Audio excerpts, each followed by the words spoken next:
ಆದ್ರೆ ತಮಿಳುನಾಡು ಸುಮ್ಮನಾಗಿಲ್ಲ. ಇವತ್ತು ಮಧ್ಯಾಹ್ನವೇ CWMA meeting ಕೂಡ ನಡೆಯುತ್ತೆ. ಮಧ್ಯಾಹ್ನ 3:30ಕ್ಕೆ ಕಾವೇರಿ ನೀರು ನಿರ್ವಹಣಾ ಪ್ರಾಧಿಕಾರದ ಸಭೆ ನಡೆಯುತ್ತೆ. ತಮಿಳುನಾಡಿಗೆ ಇದುವರೆಗೆ ಹರಿಸಿದ ನೀರಿನ ಪ್ರಮಾಣ ಈ ಮೀಟಿಂಗ್ ನಲ್ಲಿ ಪರಿಶೀಲನೆ ಮಾಡಲಾಗುತ್ತೆ.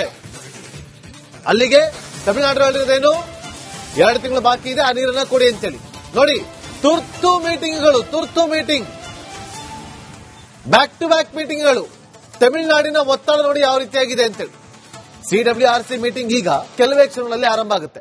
11 ಗಂಟೆಗೆ, ಬಹುತೇಕ 11 ಗಂಟೆಗೆ ಸಿಡಬ್ಲ್ಯೂಆರ್ಸಿ ಮೀಟಿಂಗ್ ಶುರುವಾಗುತ್ತೆ ವೀಕ್ಷಕರೇ. ಮಧ್ಯಾಹ್ನ 3:30ಕ್ಕೆ ಸಿಡಬ್ಲ್ಯೂಎಂಎ ಮೀಟಿಂಗ್. ಮುಂಚೆ ಎಲ್ಲ ಒಂದು ದಿನ ಸಿಡಬ್ಲ್ಯೂಆರ್ಸಿ ಮೀಟಿಂಗ್ ಆದ್ರೆ ಅದಾಗಿ 3-4 ದಿನಗಳ ನಂತರ ಅಥವಾ 3-4 ವಾರಗಳ ನಂತರ ಸಿಡಬ್ಲ್ಯೂಎಂಎ ಮೀಟಿಂಗ್ ಆಗ್ತಾ ಇತ್ತು. ಆದ್ರೆ ಇವತ್ತು ಹಾಗಲ್ಲ.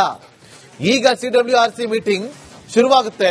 ಮಧ್ಯಾಹ್ನ 3:30ಕ್ಕೆ ಸಿಡಬ್ಲ್ಯೂಎಂಎ ಮೀಟಿಂಗ್. ಇದರ ಬೆನ್ನಲ್ಲೇ ಗುರುವಾರ ಸುಪ್ರೀಂ ಕೋರ್ಟ್ನಲ್ಲಿ ತಮಿಳುನಾಡು ಸಲ್ಲಿಸಿರುವಂತಹ ಅರ್ಜಿ ವಿಚಾರಣೆ ನಡೆಯುತ್ತೆ. ಪಟ್ಟು ಹಿಡಿದು ಕೂತಿದೆ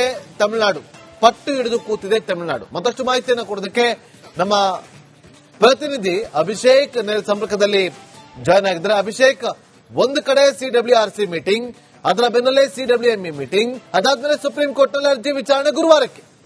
ಸೊ ಕರ್ನಾಟಕದಲ್ಲಿ ಮಳೆ ಬಂತು ಅಂತೇಳಿ ಸುಮ್ಮನಾಗ್ಬಿಟ್ರು. ಆದ್ರೆ ತಮಿಳುನಾಡಲ್ಲಿ ಹಾಗಲ್ಲ. ಇಲ್ಲಿ ಮಳೆ ಬಂದಿದೆ, ನಮ್ಗಿನ್ನು 2 ತಿಂಗಳು ಬಾಕಿ ಇದೆ, ಆ ನೀರನ್ನ ಕೊಡಿ ಅಂತೇಳಿ ಕೇಳ್ತಾ ಇದೆ. ಏನಾಗ್ಬೋದು ಇವತ್ತಿನ ಮೀಟಿಂಗ್ ನಲ್ಲಿ?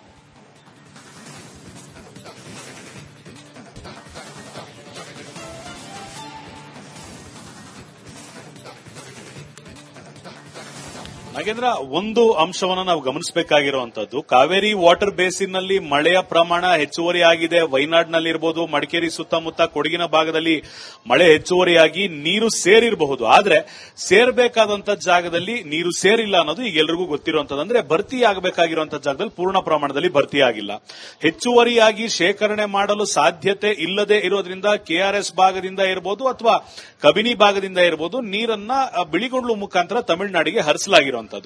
ಅವರ ಡಿಮಾಂಡ್ ಇದ್ದಿದ್ದು 7,000 ಕ್ಯೂಸೆಕ್ಸ್ 9 ಟಿಎಂಸಿ ಪ್ರತಿದಿನ 15 ದಿನಗಳ ಕಾಲ, ಜುಲೈ 28ರಿಂದ 15 ದಿನಗಳ ಕಾಲ ಲೆಕ್ಕ ಹಾಕೊಂಡಿದ್ದು. ಆದ್ರೆ ಈಗ ಇದನ್ನ ಕೇಳಿಸ್ಕೊಂಡಂತ ಸಿಡಬ್ಲ್ಯೂಆರ್ಸಿ ಆದೇಶ ಕೊಟ್ಟಿದ್ದು 3,500 ಕ್ಯೂಸೆಕ್ಸ್ 4.5 ಟಿಎಂಸಿ 15 ದಿನಗಳ ಕಾಲ ಹರಿಸಬೇಕು ಅಂತ.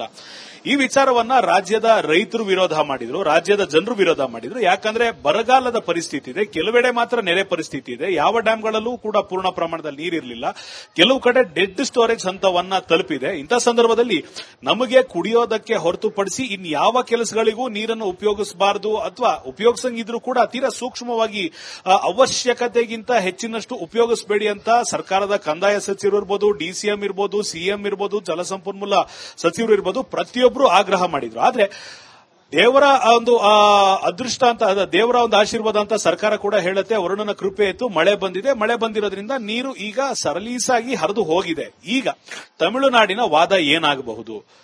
ಸಿಡಬ್ಲ್ಯೂಆರ್ಸಿ ಕೊಟ್ಟ ಆದೇಶವನ್ನ ಸಿಡಬ್ಲ್ಯೂಎಂಎ ಕೂಡ ಎತ್ತಿ ಹಿಡಿದಿತ್ತೆ. ಅದೇ ರೀತಿ 4.5 ಟಿಎಂಸಿಗಿಂತ ಅಧಿಕವಾಗಿ ಇನ್ನ 2ರಷ್ಟು, ಆಲ್ಮೋಸ್ಟ್ 12 ಟಿಎಂಸಿಯಷ್ಟು ನೀರು ಈಗ ತಮಿಳುನಾಡಿಗೆ ಹರಿದೋಗಿದೆ. ಅದನ್ನ ಅವ್ರು ಶೇಖರಣೆ ಮಾಡ್ತಾರೋ, ಅವರು ಸಮುದ್ರಕ್ಕೆ ಹರಿಸ್ತಾರೋ, ಅದು ಅವ್ರಿಗೆ ಬಿಟ್ಟಿರುವಂತದ್ದು. ಆದ್ರೆ ನಮ್ಮ ಕ್ಯುಮ್ಯುಲೇಟಿವ್ ಡೇಟಾವನ್ನ ಲೆಕ್ಕ ಹಾಕಿದಾಗ ಏಪ್ರಿಲ್, ಮೇ, ಜೂನ್, ಜುಲೈ ಅಂತ ತಿಂಗಳುಗಟ್ಟಲೆ ಲೆಕ್ಕ ಹಾಕ್ತಾ ಬಂದಾಗ ಈ ಕಳೆದ 3 ತಿಂಗಳಲ್ಲಿ ನಮಗೆ ಬರಬೇಕಾದಂತ ನೀರಿನ ಪ್ರಮಾಣದ ಕೋಟಾವನ್ನ ಪೂರ್ಣ ಪ್ರಮಾಣವಾಗಿ ಕರ್ನಾಟಕದಿಂದ ಹರಿಸಲಾಗದೇ ಇರೋದ್ರಿಂದ ಹೆಚ್ಚುವರಿ ನೀರನ್ನ ಹರಿಸಬೇಕು. ಕರ್ನಾಟಕದಲ್ಲಿ ಮಳೆ ಆಗ್ತಿದೆ, ಹೆಚ್ಚುವರಿ ನೀರನ್ನ ಹರಿಸಬೇಕು. ಕ್ಯುಮ್ಯುಲೇಟಿವ್ ಡೇಟಾದಲ್ಲಿ ಇರಬೇಕಾದಂತ, ಕ್ಯುಮ್ಯುಲೇಟಿವ್ ಆರ್ಡರ್ನಲ್ಲಿ ಇರಬೇಕಾದಂತ ನೀರಿನ ಪ್ರಮಾಣವನ್ನ ಇಲ್ಲಿವರೆಗೂ ಹರಿಸಿಲ್ಲ, ಅದನ್ನು ಹರಿಸಬೇಕು.